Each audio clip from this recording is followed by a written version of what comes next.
उषा प्रियमवदा, इनका जन्म 24 दिसंबर 1930 को कानपुर उत्तर प्रदेश में हुआ था। कानपुर में जन्मी उषा प्रियमवदा ने इलाहाबाद विश्वविद्यालय से अंग्रेजी साहित्य में एमए तथा पीएचडी की पढ़ाई पूरी करने के बाद दिल्ली के लेडी श्री राम कॉलेज और इलाहाबाद विश्वविद्यालय में अध्यापन किया। इसी समय उन्हें फुल ब्राइट स्कॉलरशिप मिली और वे अमेरिका चली गई। अमेरिका के ब्लूमिंगटन, इंडियाना में 2 वर्ष पोस्ट डॉक्टरल अध्ययन किया और फिर विस्कॉन्सिन विश्वविद्यालय मेडिसन में दक्षिण एशियाई विभाग में सहायक प्रोफेसर के पद पर कार्य प्रारंभ किया। आजकल वे सेवानिवृत्त होकर लेखन और भ्रमण कर रही हैं। उषा प्रियमवदा के कथा साहित्य में 6वें और 7वें दशक के शहरी परिवारों का संवेदनापूर्ण चित्रण मिलता है।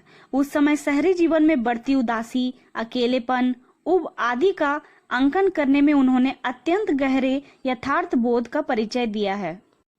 इनकी गणना उन कथाकारों में होती है जिन्होंने आधुनिक जीवन की उब, छटपटाहट, सत्रांश और अकेलेपन की स्थिति को पहचाना और व्यक्त किया है।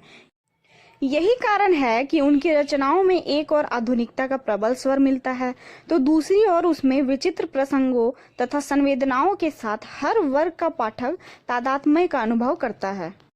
उषा जी की समस्त कहानियां मध्यम वर्गीय जीवन के सुख, दुख, आशा, निराशा एवं जीवन संघर्ष पर आधारित है।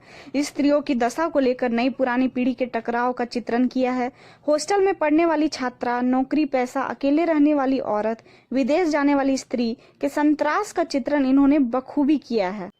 उषा जी की कहानियां भारतीय नारी की असहायता एवं मजबूरियों को उजागर करती है। नारी होने के नाते वे नारी की पीड़ा को समझती भी हैं और उसे सशक्त कथानक व भाषा शैली में व्यक्त करने में भी सक्षम है। इनकी कहानियों की 3 प्रमुख विशेषताएं हैं: भारतीय नारी के आदर्श स्वरूप की स्थापना, उसकी स्त्रियोचित ईर्षा का वर्णन एवं नारी की दयनीय स्थिति का चित्रण। नारी के स्वभावगत गुण विनम्रता, दया एवं समर्पण की भावना को बड़ी तीव्रता के साथ अभिव्यंजित किया है। वह किसी का हो जाने में गर्वित अनुभव करती है। पश्चिमी नारी की भांति पुरुष बनाना एवं बदलना उसकी फितरत में नहीं है। मछलियां एवं प्रतिध्वनि ऐसी ही कहानियां हैं। उषा जी नई कथाकार में अग्रणी है। उन्होंने दर्जनों कहानियां लिखी है। इनके 3 कहानी संग्रहों में जिंदगी और गुलाब के फूल, एक कोई दूसरा तथा कितना बड़ा झूठ उपलब्ध है। ये संग्रह वस्तु और शिल्प दोनों दृष्टियों से श्रेष्ठ है।